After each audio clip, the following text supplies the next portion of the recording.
Olá, boa noite, tudo bom? Eu sou Amanda Magalhães, presidente da BJV do Rio de Janeiro, advogada criminalista, e finalmente o dia 13 chegou para a gente conversar sobre inquérito policial, sobre o início da advocacia criminal. Mas antes da gente começar, eu tenho uma notícia para você. Me assista até o final que eu vou anunciar um presente do Direito Favorável, tá bom? Bom, vamos lá. Vamos falar sobre inquérito policial, fazendo sempre um recorte para a parte prática, para o exercício da advocacia.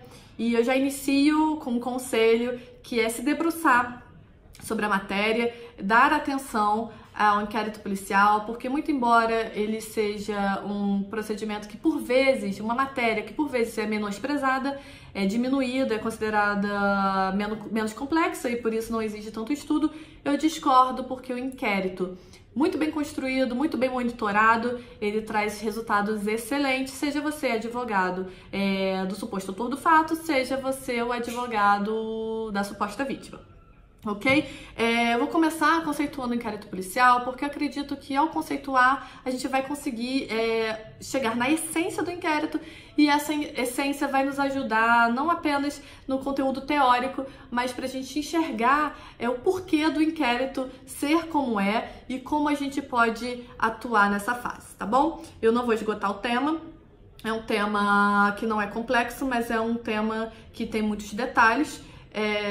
Por isso, se debruce sobre o estudo do inquérito policial com muito afinco, porque os resultados, principalmente quando nós somos contratados no início, ou para a gente contribuir para a investigação, muito embora a gente tenha que se manter, as nossas intervenções elas são muito limitadas e vocês vão ver que o delegado ele pode não cumprir muito o que a gente propõe, mas seja como a parte que vai contribuir, que quer que a gente alcance a ação penal, seja como representante do suposto autor do fato, e que nós então vamos trabalhar para que a ação penal que porventura possa surgir, caso assim o Ministério Público entenda, enfim, ela já seja iniciada de uma forma adequada para uma boa defesa, ou vamos lutar pelo arquivamento, ok? Então, vamos começar com o conceito. Para mim, o inquérito policial ele é um procedimento administrativo, é um procedimento administrativo preliminar, pré-processual, conduzido pela autoridade policial, aqui entendida pela Polícia Judiciária, que nos estados é a Polícia Civil, em âmbito federal é a Polícia Federal, conduzida pelo delegado de polícia, que tem como objetivos apurar autoria, materialidade, circunstâncias do delito, que tem prazo e que tem como finalidade contribuir para a opinio delicti, que nada mais é do que a opinião delitiva, que significa o convencimento, a convicção, a compreensão do titular da ação penal, que algumas vezes é o Ministério Público e outras é a vítima, de que ali há elementos suficientes para iniciar uma ação penal ou não. Então, feito extraído esses elementos do conceito, a gente começa a entender no que consiste de fato o inquérito policial e por que ele é conduzido dessa forma, ok? Então, a primeira coisa é a gente ter em mente que não se trata do processo. Na verdade, o inquérito policial é um filtro do processo. Ele avalia se preenchido essas três respostas quanto à autoria, quanto à materialidade e quanto às circunstâncias do crime, se respondidas minimamente, porque aqui a gente está falando de uma possibilidade e não de uma probabilidade, a gente busca possibilidade para então conseguir a probabilidade, se é possível a gente iniciar uma ação penal ou se a gente vai parar por ali e vai ser arquivado. Então, é um procedimento administrativo, porque não há a participação efetiva, a administração desse procedimento pelo judiciário. A participação do Ministério Público é muito reduzida, ele participa como o titular da futura ação penal. Então, em que pese ao magistrado ser possível intervir naqueles momentos em que há possibilidade de restrição de algum direito fundamental, assim como cabe ao Ministério Público e ao magistrado requerer alguma diligência a qual o delegado deve cumprir, muito embora não exista hierarquia, muito embora seja o delegado de polícia, o administrador, né, o gestor do inquérito policial, se trata de um procedimento porque a gente não tem o contraditório e nem a ampla defesa. Nesse aspecto eu discordo um pouco, e muito embora eu reconheça que ele é um procedimento que ele não se submete à ampla defesa e ao contraditório, ele não vislumbra isso de uma forma intensa, eu acredito que do mesmo modo que o magistrado ele acaba intervindo nas hipóteses em que possa haver restrição de direitos fundamentais, eu acredito que toda vez que o inquérito policial ele possa lesionar, fragilizar o direito fundamental do indiciado, a gente deva ter uma carga mínima do contraditório da ampla defesa justamente para que isso seja evitado, ok?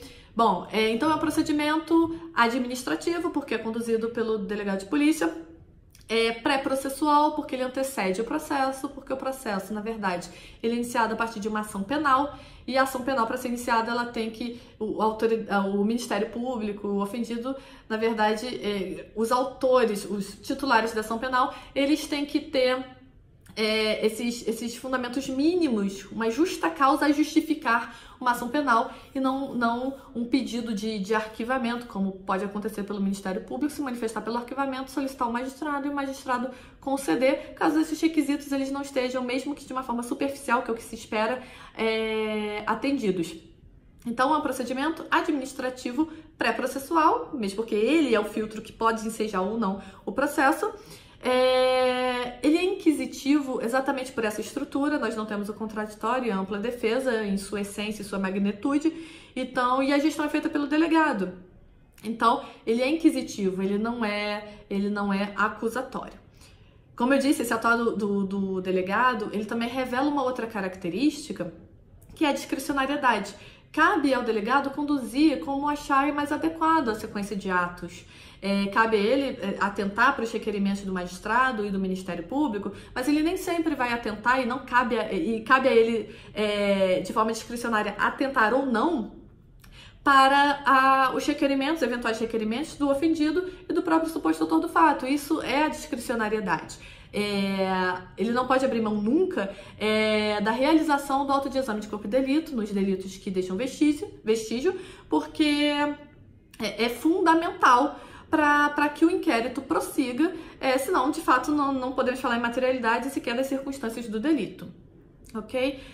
Outra característica muito importante do inquérito policial é ele ser escrito. E nos atos em que, eventualmente, ele não sejam atos verbais, sejam obtidas informações por áudio, mesmo assim é necessário que seja reduzido a termo, porque, como eu falei no início, o inquérito ele vai servir de base para uma eventual futura ação penal. E ele tem que estar escrito até para que nós, advogadas e advogados, possamos acessar todas as informações, tomarmos nota, realizarmos cópias. Inclusive, com relação a isso, já fazendo um link com a próxima característica, o inquérito ele e deve ser sigiloso para preservar, principalmente, aqui eu estou falando do sigilo externo, dos terceiros não interessados, como a própria mídia, como a imprensa, que embora tenha direito, sim, à liberdade de expressão, a noticiar e a informar, mas que por vezes acabam interferindo de uma forma severa e um tanto quanto complicada na investigação e trazendo prejuízo para a investigação e também para o suposto autor do fato, que nessa fase é só um suposto autor do fato, que é um indiciado e que, como não foi submetido ao devido processo legal, como está nessa fase pré-processual, que talvez sequer venha a ser denunciado, ele não pode ser exposto sob o risco de já haver um banimento social dele, que infelizmente já acontece no caso dele ser denunciado, mas que seria um prejuízo que pode ser ocasionado de uma forma mais prematura ainda.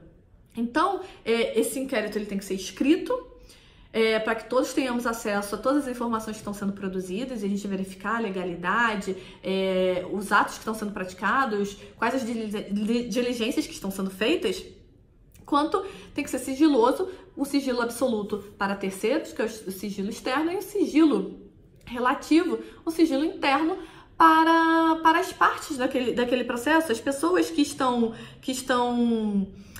participando da persecução penal. Esse sigilo ele é limitado, ele existe para assegurar que só ingresse naquele procedimento aqueles que têm autorização. Por isso a nossa apresentação, né, a apresentação da nossa procuração nos casos de sigilo.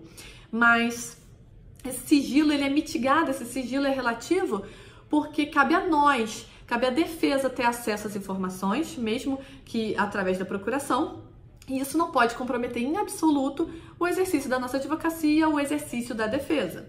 E para isso, nós temos o artigo 7º, inciso 14 do nosso Estatuto da Advocacia, para assegurar que a gente tenha acesso a todas as peças, que nós tenhamos acesso ao inquérito completo, que possamos extrair cópia, fotografar, tomar nota, fazermos alguns apontamentos e termos acesso a ele mesmo que concluso.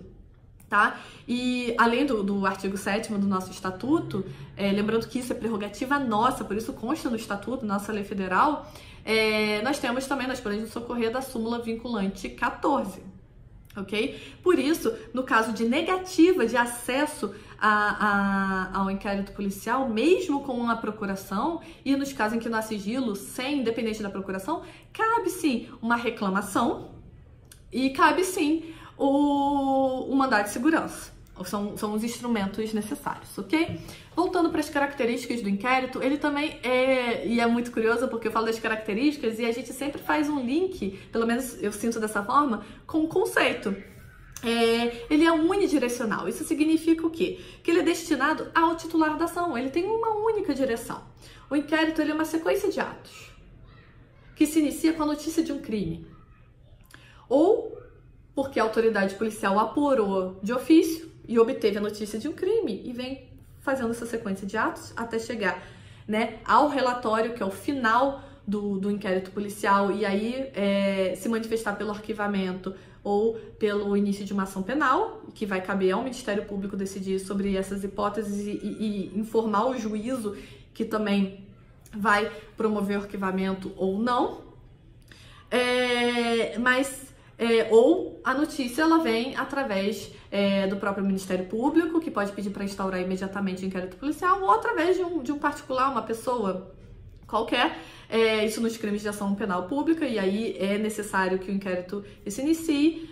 Aí aqui já antecipando, na ação penal condicionada é necessário um requerimento, sim, da parte, da pessoa, do ofendido, mas dali para frente a condução vai ser da autoridade policial, e por ser ação penal pública condicionada à representação, tendo sido feita a representação, reafirmada essa representação, cabe ao Ministério Público seguir. E no caso de ação penal privada, cabe ao ofendido ele noticiar esse delito praticado para que a autoridade policial ela comece a trabalhar. Enfim, retomando, é unidirecional porque seja o tipo de ação penal pública, seja o tipo de ação penal pública ou privada, a única direção do inquérito policial é para apurar autoria, materialidade, circunstâncias do delito, ou seja, direcionar para viabilizar, né, no sentido de viabilizar uma ação penal ou não. Então, o único sentido é se prestar para o único destinatário, que é ou o Ministério Público ou o ofendido da promoção de uma ação penal ou não. O inquérito policial é descritivo, isso é importante nós termos em mente. Ele não é opinativo, então ele vai apurar os fatos, ele vai apurar as circunstâncias, ele vai apurar a autoria, a materialidade, e aí ele vai entregar numa única direção a possibilidade ou não da ação penal. Então, já falamos que ele é inquisitivo, discricionário, escrito, sigiloso, unidirecional, reforçando sempre que é um procedimento administrativo, feito pelo delegado, pré-processual, ou seja, preliminar. Outro aspecto importante é saber que ele tem prazo, eu falei isso no conceito, ele é temporário. Muito embora na prática nós tenhamos que reconhecer que ele não é tão temporário assim. E nesse aspecto, antes de falar da questão da temporariedade, dos prazos que ele tem para finalizar, é importante sempre, trazendo um pouco para a prática, que na primeira reunião, tudo seja, a condução do trabalho, no que consiste o trabalho, seja exposto de uma forma muito clara para o cliente. É muito importante que nós tenhamos atenção a tudo, absolutamente tudo, que não descartemos absolutamente nada, nenhuma informação que aquele cliente está passando, e que a gente incentive aquele cliente a falar absolutamente tudo, tudo aquilo que ele sabe que importa e até aquilo que ele acha que não importa. Porque a partir desses fragmentos de informações que a gente pode resolver muitos casos e que a gente pode contribuir para que aquilo que ele espera seja realizado. E por que eu estou falando isso? Porque o que eu costumo fazer aqui? Eu costumo sempre desenhar literalmente para o cliente no que consiste um processo, no que consiste um procedimento, no quais são as etapas do inquérito policial, como se dão essas sequências de ato, as características. E no processo, a mesma coisa. No processo, desde o início, né, com a denúncia, até as defesas possíveis, o que pode ser produzido, como funciona a audiência, o que acontece depois da audiência, no que consiste a sentença, se a sentença for favorável, se for contrária, e o que acontece numa fase de execução penal. Eu tô falando isso por quê? Porque quando um cliente chega com um caso de inquérito, de investigação, uma fase pré-processual, é importante a gente explicar que aquilo não se trata do processo ainda, mostrar a importância de conduzir isso muito bem e falar do prazo. Falar que é temporário na lei, que na lei consta que são 10 dias pro réu preso e 30 dias pro réu solto, que são isso na esfera, né, estadual, e que na federal são 15 mais 15 preso e 30 mais 30 solto, e que no caso do tráfico são 30 mais 30 com ele preso e 90 mais 90 com ele solto, que é o prazo para acabar o inquérito, e que existe isso na lei, mas que durante essa sequência de atos no procedimento, o Ministério Público ele acaba intervindo e pedindo diligências, que devem ser respeitadas e devem ser atendidas. E que na prática o Ministério Público ele faz uma cota com vários pedidos de diligências e que por vezes o prazo é de 90 dias e retorna, mais 90 dias e retorna. Então já esgotou o prazo da lei.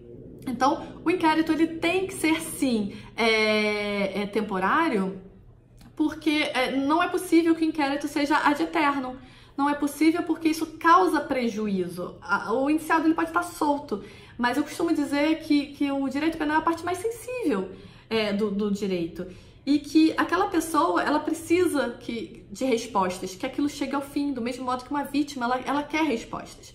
Então, na minha opinião, um inquérito que esgotado o prazo, que por mais que as diligências necessárias tenham sido feitas, e que ainda assim a gente não tem a resposta sobre a autoria, sobre a materialidade, sobre circunstâncias, ele deve ser relatado pelo arquivamento.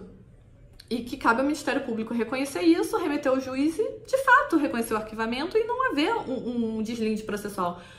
Ou que, ok, se insista, mas que haja um limite, porque nós estamos trabalhando com vidas e não apenas com liberdade, porque em muitos aspectos e muitos crimes, a consequência final não vai ser não vai ser pagar com uma liberdade, mas ao longo desse procedimento, a paz de espírito, a vida da família daquela pessoa fica comprometida. Então é temporário e a gente tem que zelar por isso e contribuir de algum modo para que ele chegue ao fim. O inquérito ele também é indisponível. Uma vez iniciado, ele não pode simplesmente não acontecer. Faltaram os elementos, então relate falando que não foram obtidas todas as informações quanto à autoria, materialidade e circunstâncias. Então, a gente precisa de respostas. Então, iniciado, ele não pode ser arquivado. Uma investigação iniciada, ela vai ter que ser concluída de uma forma ou de outra. Mas outro aspecto é que o inquérito ele também é dispensável. Nem toda ação precisa de inquérito policial. O Ministério Público aqui é um pouco contraditório, na verdade é um pouco polêmico, na verdade. O Ministério Público ele tem o poder de investigar também.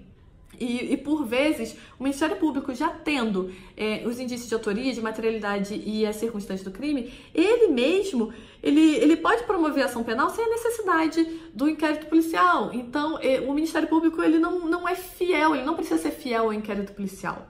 Então, o inquérito policial, ele é dispensável, mas, mais uma vez, ele tendo iniciado, ele tem que prosseguir.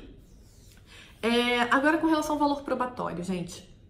É importante que a gente tenha em mente sempre que é um procedimento. É importante que a gente tenha em mente sempre que é um procedimento inquisitivo. Então, aqui, o valor probatório ele é relativo. A gente aqui não pode falar em um conjunto probatório robusto, a gente não pode falar em em prova de certeza, em verdade dos fatos, se não foi submetido ao devido processo legal. O que nós temos aqui são meios de prova. O valor probatório do inquérito policial ele é relativo e basicamente ele serve para a deflagração do processo e para adoção de medidas cautelares. Ou seja, e isso é muito importante para que a gente atue principalmente na defesa. Quando a gente atua na defesa, o inquérito policial ele não pode ser o único fundamento para uma sentença penal condenatória. O inquérito policial ele não pode sustentar sozinho uma condenação e por vezes ele sustenta sozinho uma condenação. Então,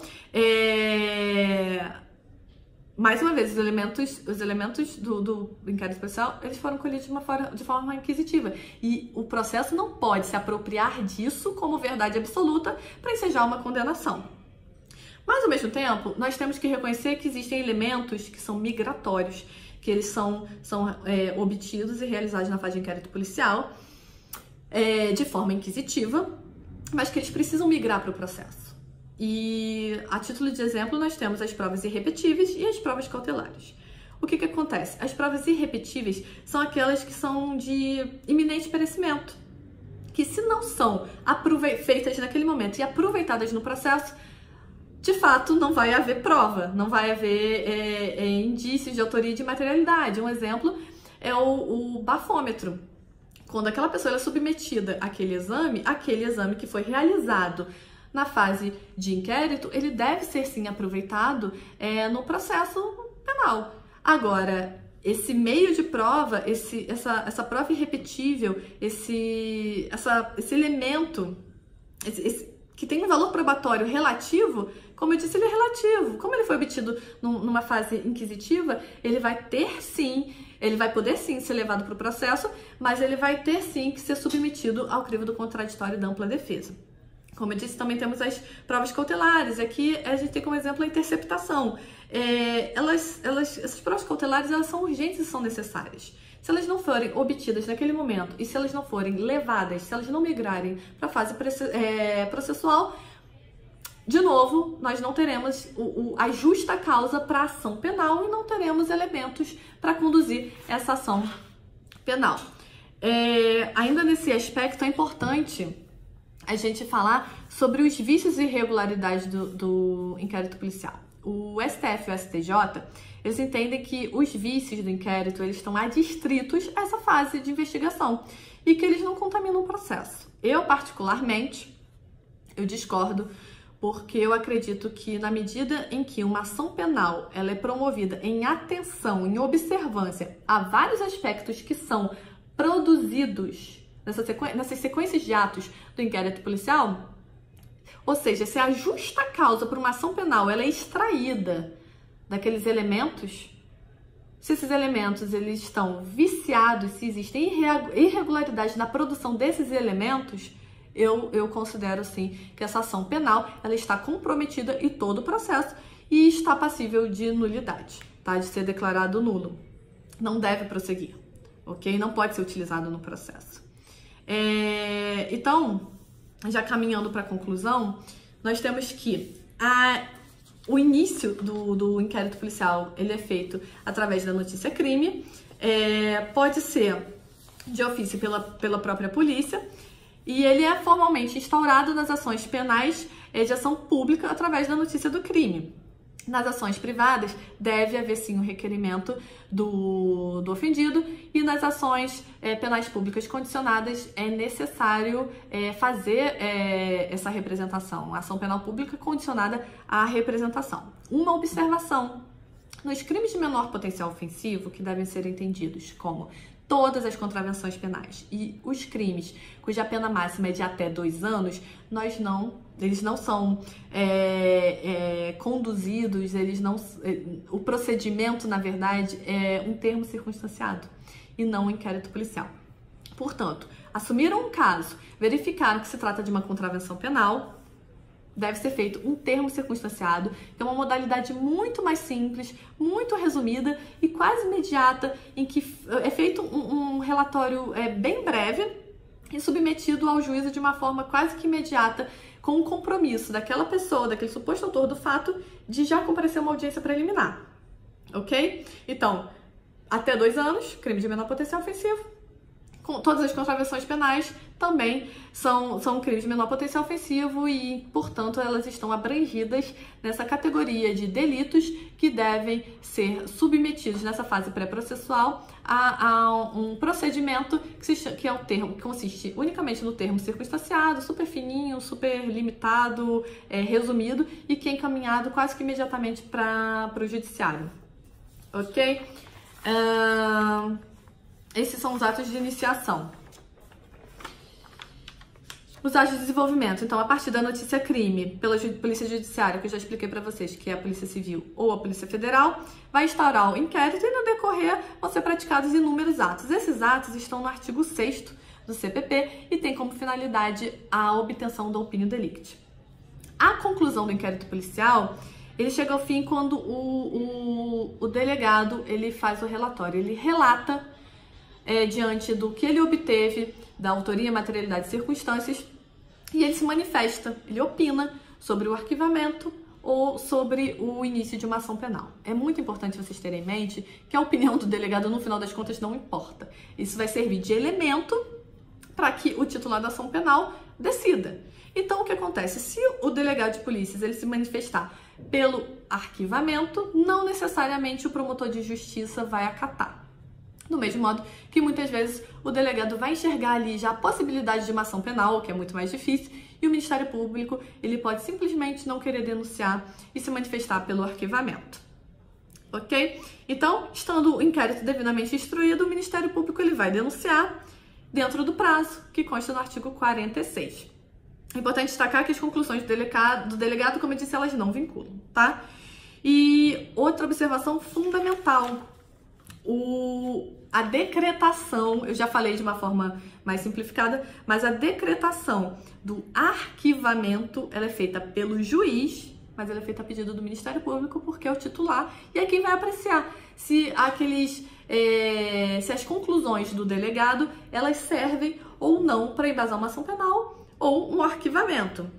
A autoridade policial, embora tenha discricionariedade, o procedimento seja conduzido por ela, não cabe realizar o arquivamento, ok?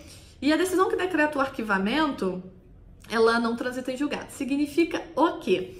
Que arquivada a ação penal, ela não pode ser iniciada sem novas provas. Então, é possível que haja o arquivamento, mas que se continue investigando e surgindo novas provas, então vai haver o desarquivamento, ok? Gente, a parte teórica é basicamente essa, de uma forma bem resumida, bem célere, para vocês entenderem, e o principal é vocês compreenderem a natureza jurídica do inquérito policial, e vocês entenderem que o delegado ele está ali como autoridade para conduzir o inquérito policial, com a intenção de que o trabalho dele traga como consequência a elucidação do caso preliminar. É importante a gente ter em mente que, em que pese contraditório e ampla defesa eles não estarem da forma como estão no processo penal dentro do inquérito policial, é importante que a gente compreenda que se os elementos do inquérito eles têm valor, por mais que relativos, para o processo, é importante que a aplicação mínima que seja do contraditório e da ampla defesa nessa primeira fase, ela seja assegurada, porque se o depoimento, por exemplo, dos policiais no momento da prisão, eles por vezes justificam a condenação, não é possível que o depoimento dos nossos clientes nessa fase também, acompanhados por nós, ele também não tenha tanta importância. É importante nós estarmos atentos ao fato de que, se já estamos constituídos, por mais que seja uma fase pré-processual, se nós já acompanhamos o primeiro depoimento, se nós estamos no procedimento, que nós sejamos comunicados de um novo depoimento e que a gente acompanhe um novo depoimento. Porque, caso esse depoimento ele seja feito de uma forma inadequada e mais para frente isso seja utilizado no processo, isso vai trazer prejuízo, e é importante que nós estejamos atentos para expor que as nossas prerrogativas estão sendo violadas e que, por mais que se trate de um procedimento inquisitivo, ali estão sendo violados direitos e garantias fundamentais, ok? É importante que a gente entenda como se inicia o inquérito policial, como se chega essa notícia desse crime. Sendo ação penal pública, é possível que a investigação ela seja feita de ofício pela própria polícia. Na verdade, que se inicie, que a autoridade policial, sabendo, tendo a notícia do crime, que ela inicie.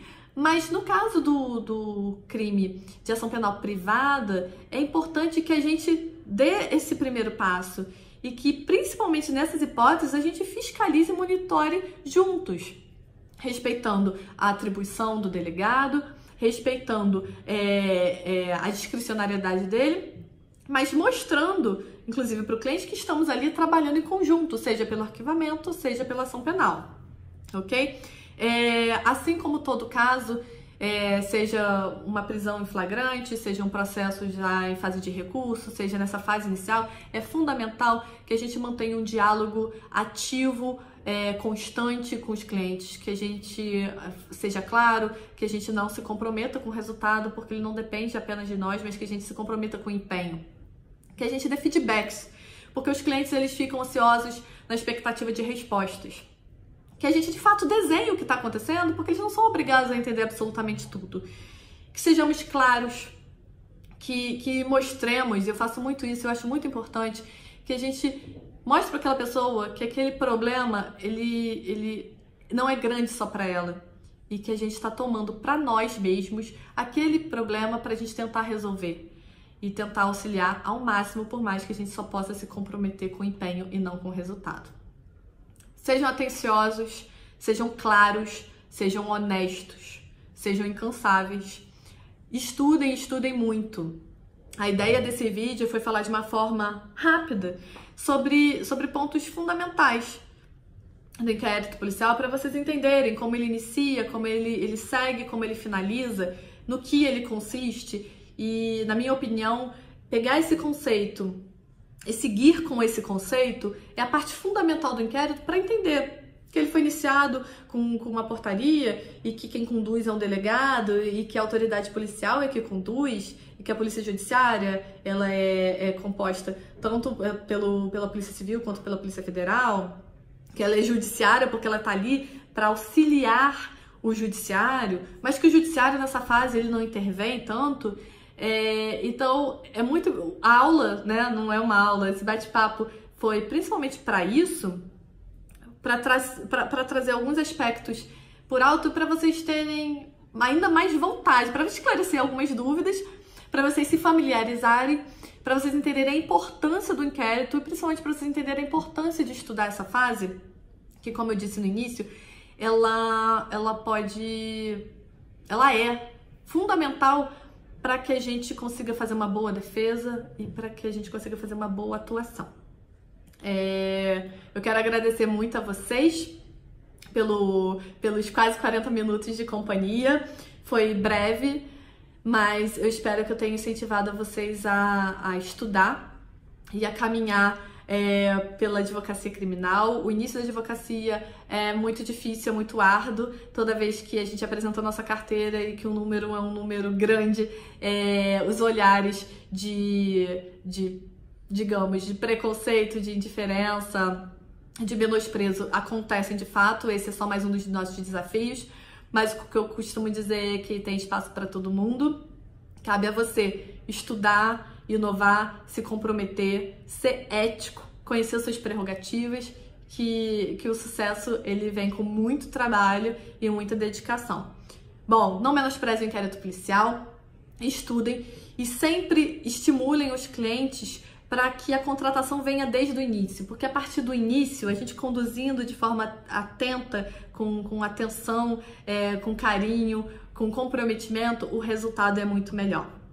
É possível sim arquivar inquéritos, é possível sim conduzir e incentivar uma ação penal feita com legalidade, compromisso e respeito à Constituição, ao nosso Código de Processo Penal, e que o resultado final seja o esperado.